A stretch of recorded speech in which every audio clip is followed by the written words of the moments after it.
No one in that ballroom ever imagined they would witness the moment a glass of red wine splashed across the front of a black CEO under the golden glow of crystal lights. Yet the sound of liquid hitting white fabric sliced through the air like a slap delivered to the entire room. In that instant, every laugh and every whisper vanished, as if someone had pressed a hand over the mouths of 200 guests, leaving only the abrupt cut of the music and a chilling silence settling over the space. Jordan Price stood there on the stretch of red carpet, surrounded by the frozen stares of New York's wealthiest power players, his tuxedo stained with a blooming red streak, like a wound that did not bleed but still hurt down to the bone. Victoria Lane, 45 years old, the wife of finance titan Charles Lane, still held the wine glass in her hand, her fingers trembling slightly, even as her eyes glimmered with arrogance, as if what she had done was no more significant than brushing lint off her dress. "People like you do not belong here," she said, her voice sweet like sugar, yet sharp like a blade, echoing through the gilded room and stopping every guest mid-sip, halting the orchestra and freezing the cameras of every reporter in mid-air. Jordan lifted his gaze, not angry, not shaken, simply calm in a way that terrified anyone watching. Under the hard sparkle of the crystal chandelier, his eyes reflected every glint of pride on Victoria's face, exposing the truth without a single word. The cold feel of wine soaking through his shirt did not sting as much as the whispering spreading through the room, the same poisonous murmurs he had heard throughout his childhood in the South, through his school years, through the countless boardrooms where people treated him like an exception rather than the standard. But tonight his silence was not surrender. It was intention. Jordan looked down at the stain, then raised his voice, low and clean like the edge of a thin blade. "No," he said, soft but powerful enough to make the whole room shiver. "You did not spill it. You wanted to remind me this is not my world." A faint hiss rose from a distant table. Some people looked away. Some held their breath. Victoria blinked once, only once, but enough to show her certainty had slipped out of place. Charles Lane stood beside his wife, with a stiff smile, trying to erase the moment from the memory of 200 witnesses, but his hands, hidden in his pockets, trembled, because he more than anyone understood exactly who Jordan Price was, and why he should be afraid. Victoria forced a tight smile back at Jordan, thin as glass about to crack. "Come on, do not make this dramatic," she murmured. "It was just an accident. It was not Jordan," said every word cold and precise. "You wanted me to remember my place." He gently set his own wine glass on a nearby table. The soft tap of crystal sounded like a whisper before a storm. The room leaned toward him, as if power had shifted in the span of a single breath. Then he spoke again, slow and steady with the weight of a verdict. "But you forgot something." The guests held their breath. "I do not need to belong here. I own the company that funded the construction of this very room." Someone near the stage gasped a sharp intake of air, slicing through the silence. A few glasses trembled in people's hands. The sentence, crisp and clean, without a shout, split the atmosphere and revealed a truth Victoria had never imagined. At that moment, Jordan's phone vibrated in his pocket. A message from Maya Lewis, Chief Operating Officer of Nova Bridge Capital, read, "Everything is ready, awaiting your signal." Jordan replied with a single word, "Prosit." He slipped his phone away, looked back at Victoria with eyes that no longer held resistance, but something closer to a written obituary delivered through calm composure. "Enjoy your evening," Jordan said. "It will be shorter than you think." Then he walked away, each step echoing through the expanding circle of whispers rippling across the ballroom. Yet these were not the steps of a man humiliated. They were the steps of someone who had just triggered an earthquake that no one in this room had realized they were standing on. Victoria stared at the red stain on his shirt one last time before he disappeared behind the ballroom doors. For the first time that night, her arrogant smile vanished, not because she feared what she had done, but because she sensed what was coming would be irreversible. Inside the ballroom under the soft golden light, the orchestra tried to resume, playing their violins, trembling slightly, as if they too were trying to soothe themselves. But all 200 guests knew the truth. The moment that red wine hit white cloth had unleashed a night none of them would ever forget, a night that made it impossible for anyone to pretend that everything was still normal. While the ballroom struggled to cling to a grandeur that had already cracked several blocks away, the 47th floor of Nova Bridge Tower lit up like a steel heart switched on in the middle of the night. Giant screens streamed lines of code and shifting charts, while legal advisors, cybersecurity specialists, and Nova Bridge's senior financial team moved across the room like sharp shadows. Everyone understood this was not an emergency meeting. It was a silent purge Jordan Price had prepared long before tonight, and the wine thrown in that ballroom had simply been the final drop that triggered the command. Maya Lewis, the 38-year-old chief operating officer, with razor-sharp composure, stood at the center of the room. Her steady gaze was enough to silence the entire team each time she spoke. "Lock every lane access point," Maya said. Her voice was calm, but each word landed on the glass table like a cleaver. The system shifted instantly. Dozens of Lane Holdings accounts turned red at once, the phrase "access denied" glowing on the screens like a final sentence for people who had mistaken arrogance for security. The younger staff exchanged glances, stunned by how the most brutal wars in high finance were sometimes waged in absolute silence, without shouting, without slamming fists, only through efficiency calculation and the cold precision of power. Cancel every trade tied to Lane Holdings. Maya continued, her hands gliding across the monitor. And trigger the ethical breach clause. No verification, no delay. A few attorneys looked up, still shocked at how quickly everything was slipping from the Lane family's grasp. "Are you certain?"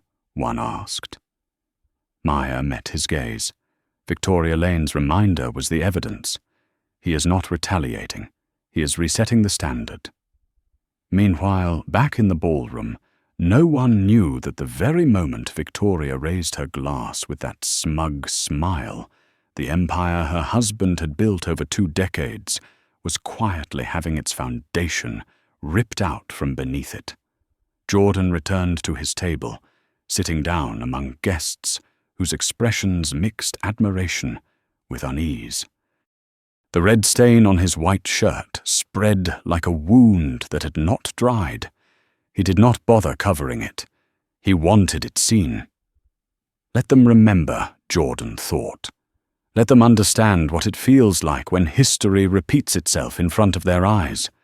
His gaze swept the room and landed on Victoria, who still stood, pretending nothing had happened. Her smile stayed in place, but her collar trembled slightly, and she gripped her glass so tightly her fingernails turned pale. She did not know that everything she was trying to hold together with that smile was already falling away, like shards from the chandelier above her. On the 47th floor, the confirmation chimes from the banking system rang non-stop, each tone striking like a nail hammered into the financial coffin of Lane Holdings. A young assistant rushed forward. Maya, the $2 billion fintech contract, is now marked invalid due to ethical violation. Maya nodded, a determined spark in her eyes. Notify legal reporting. Prepare the public file. All we need now is the right moment. Back in the ballroom, Charles Lane still believed everything could be swept under the red carpet. He leaned toward his wife, his voice shaking. "You should not have done that." Victoria kept smiling, a machine programmed to hide defects. "You think he will kill a $2 billion deal over a glass of wine?" But her words had barely left her lips when a technician at Nova Bridge received the final signal from the legal division. Transaction terminated. All Lane Holdings accounts fully locked. Public statement ready. Maya stood tall, drew a steady breath, and sent Jordan a single message. Done. The ballroom was slowly regaining rhythm, the orchestra easing back into a familiar waltz. But the atmosphere would never return to what it had been. A guest stared at Jordan for a long moment, then leaned to whisper to the person beside him. "I do not know what is coming, but if I were the Lanes, I would start worrying." Victoria raised her glass again, her smile sharp as a blade. A toast to cooperation, built on respect and favor, she declared loudly, as if she could drown the humiliation from minutes earlier, with elegant wording. Laughter rippled through the room, but it was not laughter of delight. It was the laughter of people who sensed something shifting beneath their feet. Jordan did not lift his glass. He did not smile. He did not react. He only looked at her with the stillness of a sea before a storm, an expression that made Victoria swallow the laugh she had just forced out, as if she were choking on her own red wine. On the 47th floor, Nova Bridge's systems blazed like a giant awakened beast. Maya looked up at the central screen where the words, "Lane Holdings terminated," pulsed, and she knew the earthquake had begun. But it did not shake. It did not roar. It destroyed with surgical precision, with terrifying quiet, with the kind of power that those accustomed to standing on the highest pedestals always misjudge. Back in the ballroom, Jordan adjusted his cuff, the cold wine on his shirt still lingering, but inside him a fire burned, the fire of clarity, of conviction, of a man who built his empire with intellect and discipline rather than privilege. He surveyed the room and thought, "They will understand." And tonight, silence will be the harshest lesson. As the crystal chandeliers shimmered gently above them, no one realized that every candle, every light, every person standing in that room was about to witness the swiftest, cleanest, and most merciless financial collapse they had ever heard of, and all of it had begun with a single glass of red wine slipping from the hand of a woman convinced the world belonged to her. Just as the orchestra eased back into the waltz, and the ballroom doors closed softly behind them like the final ellipsis to whatever peace remained, the phone in Charles Lane's vest pocket began vibrating violently, like a trapped bird beating its wings in panic. He glanced at the screen, and his expression shifted instantly from confusion to the kind of pale shock reserved for someone who has just realized there is a cliff edge directly beneath their feet. A notification from the bank read, "Account locked access error." Another message followed from his head of finance, "Unable to access the Lane Strategic Fund. All transactions are reversing." Then 2 more, 3 more, 5 more, 10 more alerts, until the phone grew warm against his palm. Victoria still held her glass aloft, maintaining her proud smile, like a thin sheet of gold masking cracks underneath, completely unaware that the ground beneath her heels was splitting open in long, deep lines.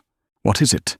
she asked, tilting her head, when she noticed her husband, frozen like a statue, left out in the frost. Charles did not answer. He swallowed hard and opened the next alert, the $2 billion fintech contract with Nova Bridge capital status nullified. His heart clenched as if caught in a vice. All the meetings, the negotiations, the painstaking work of nearly 2 years flashed through his mind, only to be torn apart by a single command issued somewhere a few blocks away. He turned toward his wife, and for the first time in years, his eyes were filled with helpless anger. "What have you done?" Victoria frowned, still convinced he was overreacting. For heaven's sake, it was just a glass of wine, and a comment. He is not going to. She never finished her sentence. Charles's phone vibrated again this time, with an urgent email from the legal division. "Lane Holdings has been removed from the Nova Bridge system. All related assets are frozen." Response required within 15 minutes. Charles felt his legs weaken. He had to grip the chair beside him to keep from collapsing. He knew exactly what it meant. No negotiation, no rescue, no way back. Jordan Price was not angry. He was finished. A guest nearby noticed Charles's ashen face and tugged the sleeve of someone next to them, whispering anxiously. Rumors spread through the ballroom like sparks racing through dry paper. People began looking toward Jordan, not with pity, but with reverence. He remained seated, his fingertips brushing the red stain on his shirt, as if committing every second of this moment to the memories of those watching. Maya entered the ballroom through a side door, her gaze sweeping across the scene until it landed firmly on Jordan. They exchanged a silent look. Maya gave a small nod, subtle but unmistakably clear, "It is done." Jordan rose to his feet. That single motion silenced half the room, as if someone had smothered the sound of a bronze bell. No one knew whether he was about to speak or act, but everyone could sense the tide rising to the verge of breaking. Victoria tried to maintain her confidence. "What are you planning to do? Draw more attention?" Jordan did not answer. He simply looked at her, a gaze carrying no hatred, no bitterness. Only the truth laid bare beneath the crystal lights, forcing her to confront it. "You think I am trying to teach you a lesson?" he said, his voice low, steady, and sharp, like a blade slicing through silk. "No. Lessons happen when people finally see themselves." Victoria stepped back half a pace before catching herself, her body trying to retreat, even as her pride insisted she stand firm. Charles stepped forward, his voice strained. "You cannot do this. That deal is the biggest one of the year." "We still have a contract." Jordan cut him off with a soft, almost gracious smile. "Contracts rely on respect. When respect disappears, the contract erases itself." The words fell with the weight of steel, making several guests flinch, as if a gust of cold wind had swept through the ballroom. Charles's phone buzzed one last time, loud enough for nearby tables to startle. He looked down at the screen and saw the message. He feared most, Lane Holdings status revoked, all access terminated. He lifted his eyes to Jordan, tears pricking the edges, his voice breaking apart like fragments of shattered glass. "Why? Why go this far?" Jordan paused a moment before answering. "Because I have been silent long enough." Then he turned and walked toward the exit, leaving behind 200 guests frozen like carved statues. No one spoke. No one dared to breathe too loudly. They had just witnessed an empire collapse through a conversation and a single message. But what haunted them most was not the speed of the fall. It was the deadly calm in Jordan's steps. Victoria stood motionless. The wine glass slipped from her hand, at last crashing onto the carpet, the red liquid seeping into the velvet fibers like a mirrored echo of the stain on Jordan's shirt. She stared at his retreating figure, her mind spiraling around a single question. Had she only lost a contract, or had she traded her family's legacy for one careless moment of arrogance? As Jordan stepped through the ballroom doors, a gust of cold air from the hallway drifted in, making the chandeliers inside flicker faintly. In that moment, it felt as though what had just happened was not merely the end of a deal, but the beginning of a new definition of power. A kind of power that does not need shouting, does not need spectacle. It only needs one sentence and a single step forward. As Jordan stepped out of the hotel, the cold New York night struck his face like a sharp, sobering blade, though not sharp enough to quiet the tremor already rippling through the city. He stood on the marble steps, listening to the glass doors behind him close with a hollow echo, a sound that felt like the final punctuation mark on whatever hope the Lane family still believed they had. Maya was already waiting beside the black SUV parked at the curb, her expression stern, yet her eyes lit with the resolve of someone who had just completed something requiring equal parts ruthlessness and loyalty. "It is done," she said, her voice firm as steel. "Every account, every access point, and every asset connected to Lane Holdings has been locked. The system sent automatic alerts to legal operations and notified the board. We are clean on every step." Jordan nodded, not with surprise, but with the quiet confirmation of a man who had anticipated every detail. Everything had happened at the exact moment, at the exact speed, exactly the way he had engineered it. He opened the door but did not get in yet. Behind him, even with the ballroom doors closed, he could still hear the frightened murmurs, the scraping of chairs, the music faltering, as people inside struggled to pretend the evening still had shape. The wave had not reached the shore, but it had already risen from the ocean floor. "Thank you, Maya," Jordan said. "Let it spread on its own." The car pulled away, the streetlight sliding across the window and reflecting his calm face, neither triumphant nor boastful, only carrying the silence of a man who knew that justice didn't need thunder to be real, only the right moment to open its eyes. While Jordan's SUV merged into the thin flow of nighttime traffic chaos, was quietly detonating inside the hotel. Richard Hayes, a reporter for Business Daily, shot up from his chair when his phone buzzed with a message from an internal source. "Nova Bridge pulls out of $2 billion deal. Lane Holdings collapses." He looked around and saw the ballroom tilting like a ship struck broadside by a sudden gale. Guests began scrolling through their phones, their expressions shifting from curiosity to shock to wordless dread. A businesswoman covered her mouth and whispered, "Oh my God, is this real?"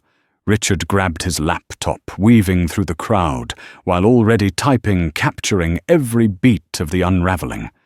He knew this would be front-page material. And by dawn, America would be holding its breath, waiting to see the fallout of a single glass of red wine thrown at the wrong man. Inside, Victoria Lane still stood frozen like a statue, forgotten in a museum. Her once impeccable blonde hair now looked frayed beneath the lights. Her hand trembled around the empty wine glass, and the fake smile she had been clinging to finally collapsed, leaving behind the bare face of someone who had just lost something far too big to name. Charles turned to her, his voice raspy like crumpled paper. "You destroyed everything. Victoria opened her mouth, but no words came. She wanted to say she did not mean it. She wanted to explain it was a moment of anger. She wanted to cry, to scream. But she could not. Because deep down she knew the truth. She did not slip. She chose. From the moment she told Jordan he did not belong here, the outcome had already been sealed. The room was filled with averted eyes. No one dared comfort her. No one dared step close. Those who once treated the Lane family as the center of the financial world now stepped back, as if afraid the collapse might spread to them. One guest whispered, "That is no longer business. That is suicide by mouth." The orchestra abandoned the performance. The violinist quietly lowered his bow. The air had grown so heavy that even breathing felt difficult. A young waiter approached to clear the table, but froze when he touched the wine glass in front of Victoria, staring at the red stain along its base. He did not understand the full story, but he knew this was something he would remember for the rest of his life. Outside in the car, Maya scrolled through financial forums. "The news is spreading," she said. "In 7 minutes, the hashtag NovaBridge withdrawal is climbing the charts. Lane Holdings stock is falling in after hours trading. Investors are already calling." Jordan continued looking out the window at the towering glass buildings. There was no gloating in him, no rage, only the quiet equilibrium of a man reclaiming equal footing through the very silence others had dismissed. "They think I did this out of emotion," Jordan said softly. "But they do not understand. I did it because a system needs boundaries. And because you are done letting any black person walk into a room wondering whether they belong," Maya said. Jordan turned toward her, let the moment settle, then nodded. Yes. As the SUV turned onto the avenue, New York stretched before them, bright, restless, carrying the electric tension of a city bracing for the biggest media storm in months. On top of one of the financial towers, a digital billboard flashed, breaking news: NovaBridge Capital withdraws from multi-billion-dollar deal. Back inside the hotel, Victoria Lane dropped her glass. It shattered into hundreds of pieces, the sound echoing like the death knell of the empire she once believed would last forever. And Jordan Price, the man she thought did not belong now, sat behind tinted glass, watching the city shift with each passing light. Not because he wanted revenge, but because tonight his silence had become the only language powerful enough to teach arrogant power the lesson it could never forget. Dawn had barely begun to rise, yet all of the Upper East Side was already blazing with camera lights, cold breaths from reporters, and the frantic clicks of lenses aimed at the towering black iron gates of the Lane estate. Morning frost still clung to the window ledges, but the air carried the scent of chaos of fear, spreading fast like fire meeting wind. The early news bulletin exploded at 5:47 NovaBridge Capital, withdraws from $2 billion deal with Lane Holdings, suspected ethical breach during last night's event. And within 8 minutes, the name Lane Holdings was no longer a symbol of power or wealth, but the symbol of the fastest collapse the market had seen this season. In the second-floor bedroom, Victoria Lane stood motionless before a large mirror, her eyes bruised from lack of sleep, her hair still tangled, her makeup half done. The silver-grey silk robe she wore made her look smaller than she had ever appeared. Downstairs, reporters were shouting her name like a flock of circling crows, every call a peck at the pride she had treated as her birthright for years. She tried to breathe, but each inhale tasted metallic. More painful than the fear of losing money was the moment she looked at herself in the mirror and did not recognize the woman who had walked into the ballroom the night before, wearing that arrogant smile. It was just one sentence, she whispered, as if convincing herself. But the sentence echoed back at her cold and merciless, and she knew it had never been just a sentence. It was a mindset, and it had been exposed before 200 witnesses. Before the entire country, before the one man in that room who did not need to raise his voice to tilt the world. The bedroom door opened. Charles Lane stepped in. He looked 10 years older than he had the night before. His shirt was unbuttoned, his tie hung loose, and his hair was dishevelled like a man who had slept in the ashes of a ruin. He tossed his phone onto the bed, his voice heavy as stone. Shares are down 43%. Investors are demanding an emergency meeting. Partners want to cut ties. The press is calling it a free fall in the speed of light. Victoria clutched her head, her hands trembling violently. We have to do something. Charles, you have to tell them something. You have to save. Save Charles laughed, but it sounded like metal scraping against stone. How do you save a ship when you were the one who punched a hole through it? After I spent 2 decades building it, Victoria broke into sobs, her voice cracking. I didn't mean it. You just said what you have believed all these years. Charles cut her off, his voice a verdict. And last night the entire world finally heard it. Outside the gate, reporters shouted, Mrs. Lane, did you discriminate against the CEO of Nova Bridge? Do you have a public apology? Do you believe this is a deserved consequence? Each question was an arrow. She turned away from the window, as if daylight itself was exposing her guilt. Meanwhile, across the city, the 52nd floor of Nova Bridge Tower was bathed in warm, golden sunlight, despite the financial markets trembling beneath it. The atmosphere in the executive room was the opposite of the chaos outside, steady, deliberate, completely controlled. Jordan Price sat at the head of the long table, a cup of black coffee still steaming in front of him, and the early morning analysis report beside it. Maya stood next to him, holding a tablet filled with real-time growth graphs. Good news, Maya said. Our stock hit record highs as soon as the market opened. Jordan looked up at her, though no trace of joy crossed his face. Excessive optimism is not good news, he replied. It makes people think this is a victory. Maya nodded, understanding. The board just sent word. They stand fully with you. They're calling what you did a model display of leadership under ethical pressure. Jordan frowned slightly. What they call it does not matter.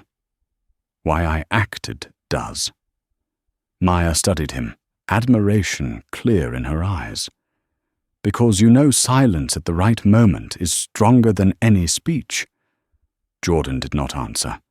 He looked out the tall window where Manhattan gleamed under blue skies.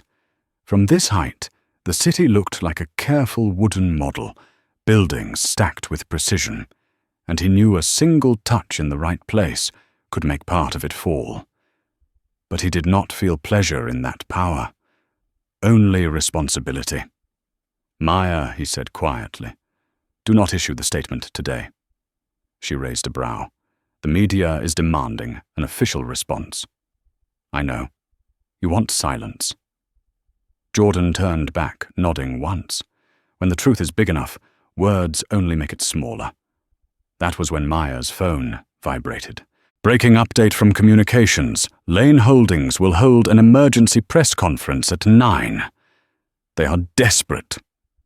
Jordan closed his eyes for a moment. Desperation is not dangerous, he said. What is dangerous is when they think they can negotiate. At the Lane estate at that same moment, Charles received a message from their PR team. We cannot contain the situation.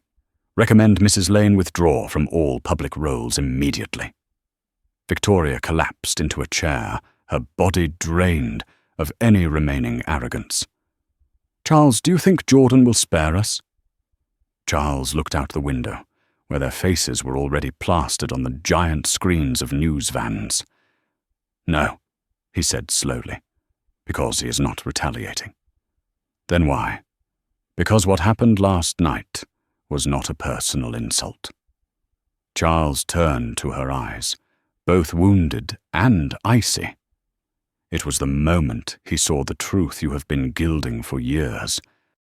Outside, the sun climbed higher, its light entering every corner of the room, illuminating Victoria's pale face, like a spotlight exposing a truth she could no longer hide from.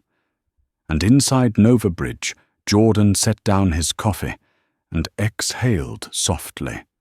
He knew today was only the beginning of a shift larger than either family, larger than any deal, larger than him. It was the marking of a boundary. No shouting needed, no speech required. Only one truth power only matters when it is used, to remind the world how to behave. And this morning, under the first golden light of the day, the world had been reminded at the highest price the Lane family had ever paid. At 8:12 in the morning, the major newsrooms began releasing urgent bulletins with blazing red headlines. Lane Holdings faces crisis of confidence. Nova Bridge silent markets rattled. Billionaire gala becomes epicenter of ethical scandal. Keyboard clatter filled newsrooms, livestream analysis, flooded social media, and hashtags climbed the trending list like spreading oil red wine, hope killer fall of the Lane's price effect. Yet while the world churned in chaos, the 52nd floor of Nova Bridge Tower remained so quiet that the wind slipping through the glass edges could be heard. Jordan Price stood before the floor-to-ceiling window, watching New York glow under the new sun.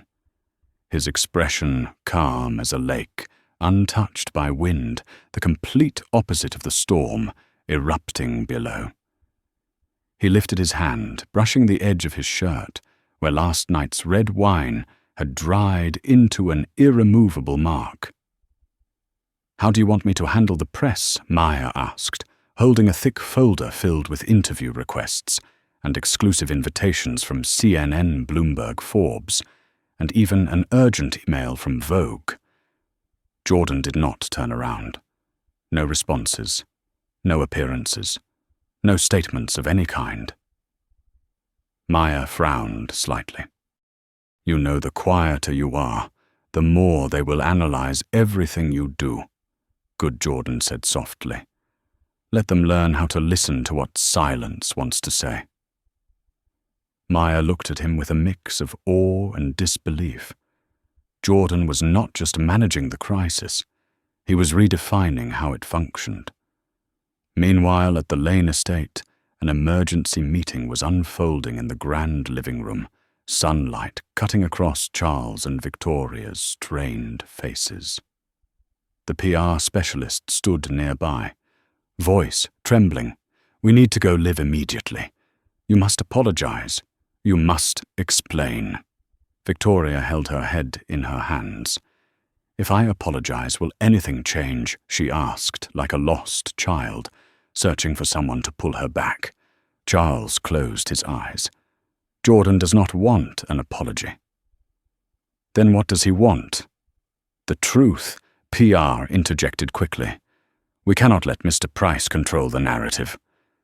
Charles let out a tired, humorless laugh. "He doesn't need to control anything. We handed him that power last night." In the living room, they argued over what to do, while the television replayed the moment Jordan walked out of the ballroom with the kind of unnerving calm that captivated the nation. The news anchor narrated, "Mr. Price does not need to respond. The world is responding for him." Victoria felt her chest tighten. That image, Jordan's back, the chandelier raining light around him, the fortress-like silence, lodged itself in her mind, like a nightmare she could not escape. Tears hit her hands as she realized the most painful truth: Jordan had not destroyed her family. She had struck the match herself with a thoughtless line. While the Lanes wrestled with fallout, Nova Bridge operated like a perfectly oiled machine. A senior advisor entered the conference room on the 52nd floor with the latest financial report. "Our stock is up 23% in a single hour. Investors are praising your action as a powerful, ethical stance." Jordan set the report down. Growth born from scandal is false growth. We must ensure this does not become a tool for image polishing. Nova Bridge cannot profit from another person's humiliation. The room fell silent. Maya looked at him for a long moment, then smiled softly. And that is exactly why you were the only one who could do what you did last night. Jordan did not answer, but his expression revealed no peace. He knew this was no longer a power play. It was a moral frontier. On the large screen, a live financial panel replayed a clip from the gala. A commentator declared, "Jordan Price has just set a new standard." Not through shouting, but through a cold, lawful, irrefutable decision. Another expert added, "We are witnessing a new form of power that does not need to prove itself, only to exist." The phrase made the room go quiet. Jordan looked at the screen and exhaled. He did not relish the praise, but he understood it was opening a door he was obligated to walk through. Outside, the media frenzy grew louder. A reporter stood in front of Lane Holdings headquarters, shouting over the crowd noise. This is one of the most chaotic mornings on Wall Street. Lane Holdings has lost nearly half its value overnight, all triggered by an incident at last night's gala, in which CEO Jordan Price was publicly insulted. Another reporter broadcasting from outside Nova Bridge Tower added urgently, "The key detail here is that Jordan Price remains completely silent. No comment, no appearance, no response." From the high floor, Jordan looked down at the sea of cameras aimed upward, their flashing lights like frantic stars. He knew his silence was driving them mad. Maya stood beside him and whispered, "They think you're being silent for revenge." "If I wanted revenge, I would have spoken," Jordan replied. "My silence is not for them. It is for the people who once stood where I stood, shrinking inside rooms too large, so they know that sometimes simply standing firm is enough to shift the world." Maya's eyes glistened slightly. "What do you think the Lanes will do next?" Jordan watched the skyline. "They will try to control the story," he said, "and when they try, they will lose more." As they returned to the conference table, Maya's phone vibrated. An urgent message: Lane Holdings announces press conference in 30 minutes. She handed the phone to Jordan. He glanced at it briefly, then set it down. "Their press conference is not my concern, but the media will ask about you." Jordan stepped through the doorway, his voice gentle as wind, yet sharp as steel. "Then let them ask an empty room." And so that morning, as the media roared, as markets shook, as the Lanes scrambled, the man standing at the eye of the storm chose the one thing true power always chooses: to stand still. Because he knew the storm is never as terrifying as the moment the world realizes who does not need to flee from it. At 9 o'clock sharp, the Lane Holdings press room flooded with cold white light. Camera shutters snapped open and closed in rapid succession, creating a tense metallic rhythm that scraped against the air. On stage, the Lane Holdings logo glowed across the massive LED screen, but it no longer looked like a symbol of power. It looked like the shell of something already broken. Behind the curtain, Victoria Lane stood with her hands clasped so tightly her knuckles turned white. Her breaths were shallow and uneven, her carefully applied makeup unable to hide the strain tightening her jaw. Charles spoke with the PR team, nearby, his voice trembling with a mixture of anger and despair. "We have to control this narrative," he insisted, as if trying to convince himself the situation was still salvageable. But the cruel truth was clear: they no longer controlled anything. Those cameras were not waiting for their explanation. They were waiting for confirmation that the collapse was complete. When Victoria stepped onto the stage, the room fell silent, not out of respect, but out of curiosity, tinged with equal parts disdain and pity. The lights were so harsh, she felt as if she were being examined down to her last strand of hair. She inhaled sharply, struggling to steady her voice. "I want to apologize for what I said last night," a reporter immediately cut in. "So you admit you discriminated?" Victoria stiffened. "I didn't mean to," another reporter pounced. "But you said, 'People like you don't belong here.'" That wasn't accidental. Murmurs rippled across the room like heat spreading along glass. In that moment, Victoria realized her apology had lost all value. It was a shield full of holes, a final breath over the grave of a trust already dead. But what hurt her more than the reporter's questions was the silence of the one person she wanted to hear from the one person not in the room. No Jordan, no reaction, no statement. Not a single word, not a single glance, not even a hint that she had any path to redemption left. His absence squeezed her heart tighter than the lights or the questions. He was not forgiving her, but he was not punishing her either. He was letting her see herself, and that was the harshest sentence. Meanwhile, inside Novabridge Tower, Jordan sat in a small conference room, reviewing reports on the social responsibility programs he planned to expand. He flipped through the pages calmly, as though there were no storm outside, carrying the name Lane Holdings. Maya entered with her phone in hand. "Their press conference is live," she said. Jordan did not look up. "You don't want to watch, no?" She hesitated before adding quietly, "She's crying." Jordan set his pen down. "Tears are not proof of remorse," he said. "Sometimes they're just fear of losing." Maya studied him, her expression thoughtful. There was something in Jordan's calm that made her feel both admiration and sadness. He was too strong, but sometimes that strength left him standing alone in the very battle he had chosen. At that moment, Jordan's phone vibrated. An unfamiliar number, a number he recognized instantly. Victoria Lane. He stared at it for a few seconds, the way someone looks at a book they have already finished, knowing no final page can change the ending. But he answered.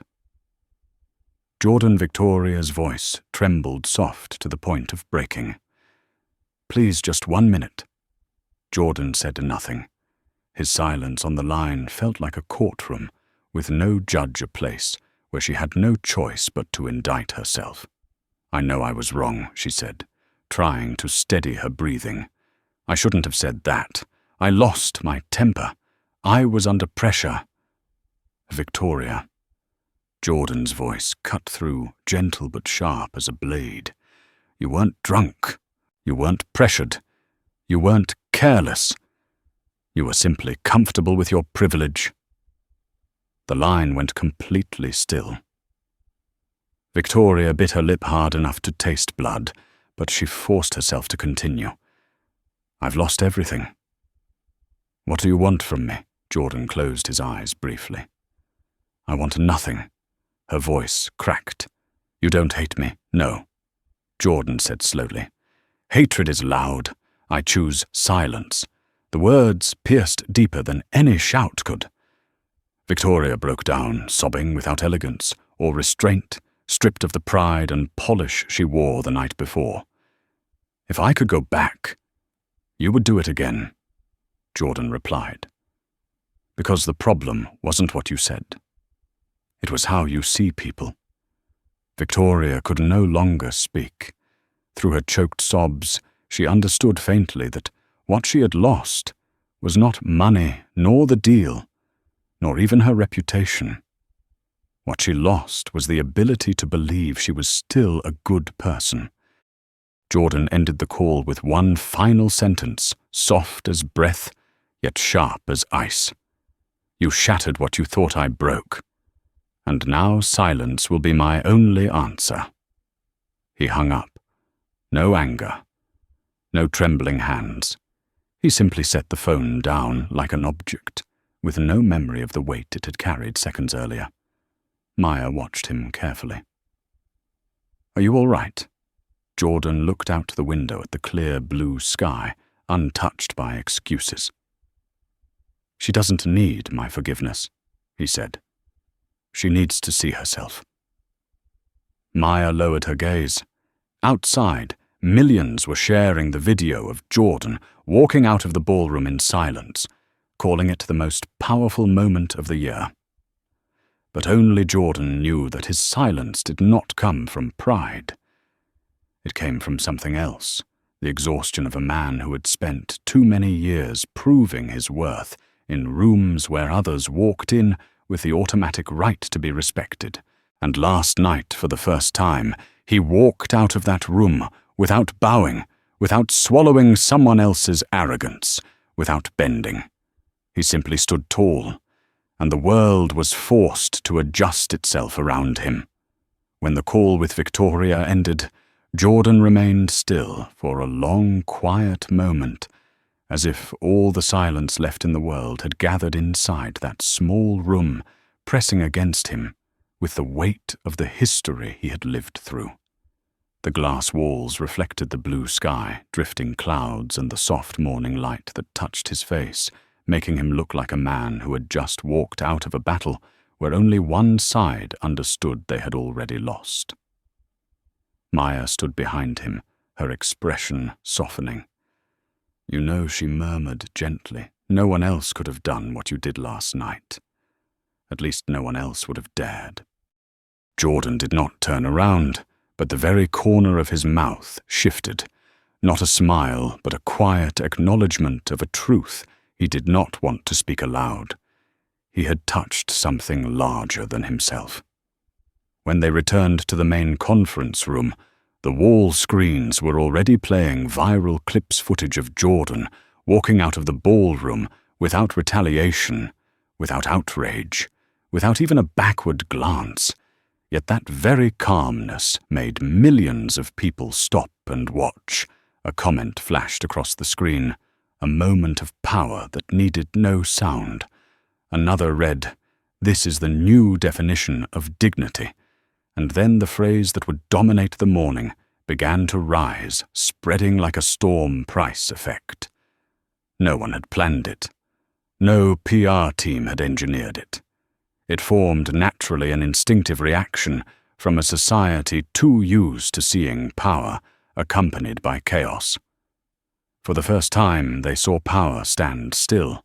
A broadcast from a global financial network played, "Next Jordan Price's silence is not avoidance. It is a message." Maya folded her arms, looking from the screen to Jordan. "You're becoming a symbol," she said. "Not because you want to be, but because people are desperate for a real ethical figure." Jordan lowered his gaze. The word symbol did not make him proud. It made him feel the weight doubling on his shoulders. Because he knew what the world praised today could be twisted into performance by tomorrow. "We cannot let that happen," he said quietly. "If they look at me, I need to make sure they look at something right." Maya sat across from him, opening the development fund report they had discussed months earlier. Last night, she said, was never about Victoria or the Lane family. It was about the system. "We have been talking about this for a long time. And now the moment has come." Jordan nodded, and for the first time since the gala, his eyes held something brighter, not satisfaction from a victory, but readiness for what was coming. The collapse of Lane Holdings did not bring him relief, but it opened a void, and if they did not fill it with the right values, someone else would fill it with the wrong ones. He looked down at the report Maya handed him: scholarship programs, mentorship, networks, minority startup initiatives, leadership models based on ethics, rather than pure profit.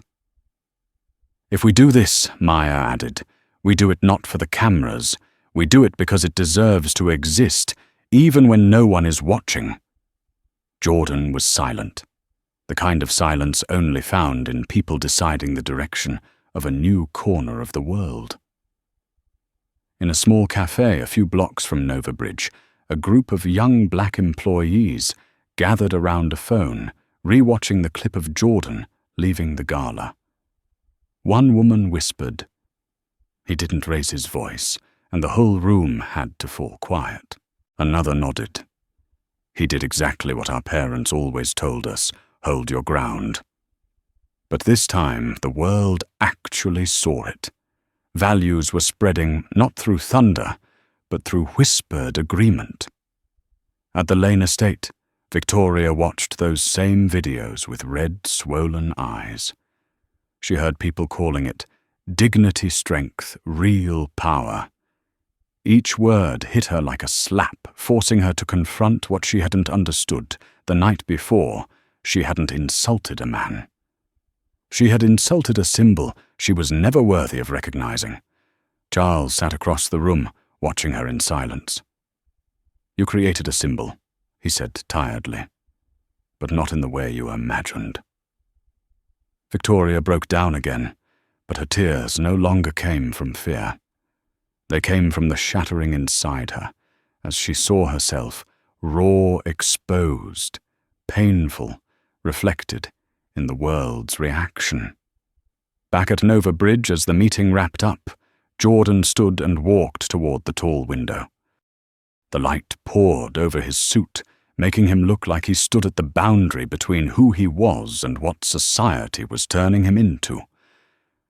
If the world wants to call this the price effect, he said slowly, then let it be the effect of dignity, not scandal. Maya watched him, pride mingling with the realization that this moment would reach farther than either of them imagined. So what's the next step, she asked. Jordan placed his hand on the edge of the glass, looking down at the city as though it were a universe waiting for his answer. The next step, he said, his voice deep and steady like a bronze bell, is to build something that will last longer than silence. And on that morning, amid the debates, breaking news alerts, criticism and praise swirling through the air, Jordan Price understood that this effect was not a peak. It was only a threshold, and the part of the world that crossed that threshold would never look the same again. As the sun climbed higher, news of the Price effect no longer belonged to America alone. European outlets, Asian broadcasters, and even major financial networks in the Middle East began running deep-dive analyses, calling it a rare cultural earthquake in the modern corporate world. In Nova Bridge's media room, giant screens flashed headline after headline, "Silent Power Reshapes Leadership Standards, Jordan Price," and the moment that shifted global perception, no raised voice, yet the whole world listens. Commentary surged across Twitter, LinkedIn, and TikTok. Many users shared the line from Victoria's leaked call, "Hatred is loud. I choose silence." Those words, quoted countless times, became a rallying flag for a generation that had been dismissed, cornered, and forced to walk into rooms feeling the need to prove they belonged. Maya read the comments, her eyes bright, as if she could see something larger taking shape behind the wave. "Jordan, this is no longer a reaction," she said, her voice low, weighing each word. "This is a movement." Jordan leaned against the table, hands loosely interlocked. "A movement doesn't need a leader," he said. "It only needs a beginning." Maya looked at him and understood that no matter how much the media tried to crown him as the face of it, he would never claim that role. Because he was not pursuing power, he was pursuing systems. On another screen, a sociology professor was being interviewed. The Price effect is not an impulsive act. It is the breaking point of emotions built over decades. Millions of black professionals, minority groups, and employees who have been dismissed or underestimated saw themselves in the moment Jordan Price stood tall in a room designed to make him bow. Jordan remained silent, not out of pride, but because someone had finally recognized the exhaustion in his heart. In a small Brooklyn cafe, a group of black college students huddled over a phone replaying the viral clip. One student said, "I've never seen someone who looks like me stand before white power and not step back, not even half a step." A girl added softly, "He didn't do anything. He just existed the right way." Those words reached Jordan through social media, but he did not like comment or share. He simply read them quietly, as if each message were a thread stitching together something inside him that had worn thin over the years. Meanwhile, Lane Holdings continued its free fall. Emergency meetings piled one after another, but every decision came too late. Investment funds cut their capital, shareholders withdrew, and within 24 hours, several partners shifted their alliances to Nova Bridge. At the Lane estate, Victoria lay slumped on the sofa, the glow of the television screen reflecting in her empty eyes. A PR expert on the noon broadcast remarked, "A single sentence can damage a brand, but how the insulted party responds determines the size of the destruction." Jordan Price did not retaliate. He returned the story to where it belonged, ethics. Victoria replayed that line over and over, each time sinking deeper into a dark hole of realization. She stopped sleeping, stopped eating, stopped believing her actions had ever been harmless. She had once laughed, once believed her power was untouchable, once assumed people like Jordan would remain beneath her shadow. But now she was the one exposed to the world, while Jordan had become the mirror, forcing that world to see itself. Back at Nova Bridge, Jordan and Maya entered the strategy room to review new initiatives. We could launch the unlimited leadership program Maya suggested, flipping through a slide deck. Teach systemic ethics, respect for diversity, responsible use of power. Jordan studied each slide, his expression deepening. "If we do this," he said slowly, "it has to change the people who shape work culture. Not just decorate a resume." Maya nodded. "Then we need a standard." Jordan read aloud a line, written in the proposal. "Value is not measured by how many people bow before you, but by how many can stand tall because of you." He placed the document on the table.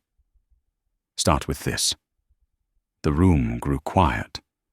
Everyone sensed they were watching the birth of something larger than a company initiative.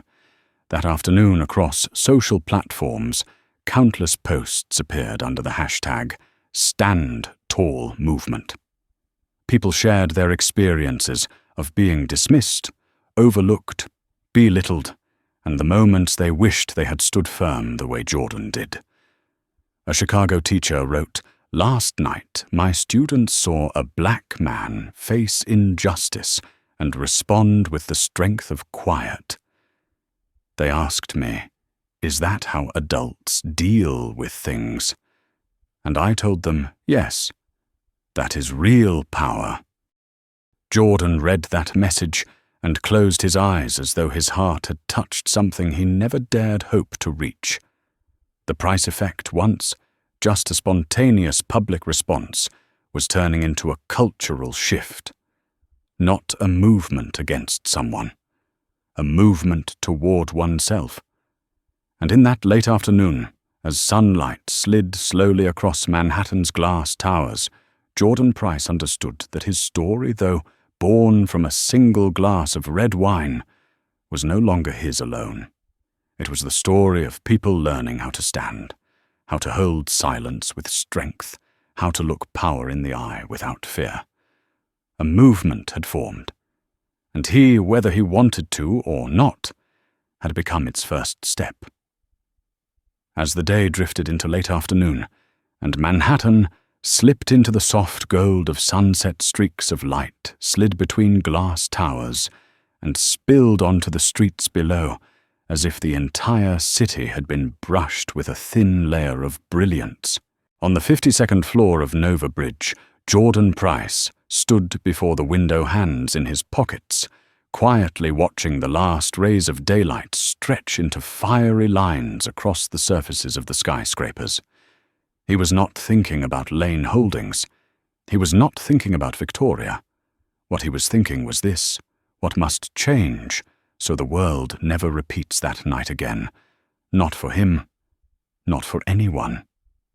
Maya stepped in, carrying a file marked with a blue ribbon. "The board reviewed the draft of the price standard," she said. "They want you to present it at the global conference next week." Jordan turned, his eyes deep, but bright like still water with currents beneath. "I don't want to stand on a stage because of a scandal," he said. "I want to stand there because of a solution." Maya nodded and placed the file on the table. "And you will. The price standard isn't about retelling what happened.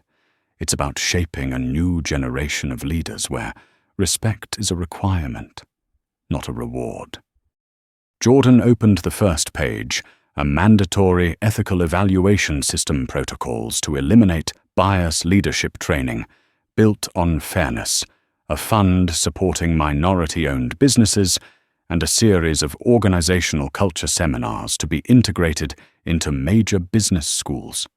Each item felt like a brick in a bridge he knew the world needed. "If we do this well," Maya said, "then within a few years, people like you will walk into rooms without wondering whether they are allowed to stand there." Jordan closed the file and exhaled lightly. "Not people like me," he said. "People like anyone." Outside, darkness settled, and the streetlights flickered on, one by one, like a constellation built by human hands. Across the city, in a quiet penthouse, Victoria sat alone, her face pale in the glow of the evening news. The commentators continued dissecting the price effect. One reporter said Jordan Price proved that power doesn't lie in shouting, but in what someone chooses to do after silence. No revenge, no destruction, only redefinition. Victoria shut off the television, but Jordan's image lingered in her mind. Not the Jordan from the gala night, but the Jordan from that morning, the one who told her he did not hate her, because hatred is loud. That sentence stripped away every last piece of armor she had left. She touched a glass of water, feeling the depth of a loss no one but her could understand. It wasn't money she lost. It wasn't reputation. It was the belief that she had ever been kind. For Jordan, that silence had never come from indifference, but from a desire to repair something larger than any individual the way society sees one another. That evening, after the final meeting ended, Jordan and Maya stepped onto the rooftop terrace. The night wind was cold but gentle. The city lay beneath them, glowing like the pulsing veins of a giant body slowly recovering. Maya stood beside him. "You know," she whispered, "whether you want it or not. You've become the standard people look to. You may not accept the title, but you do have to accept the responsibility."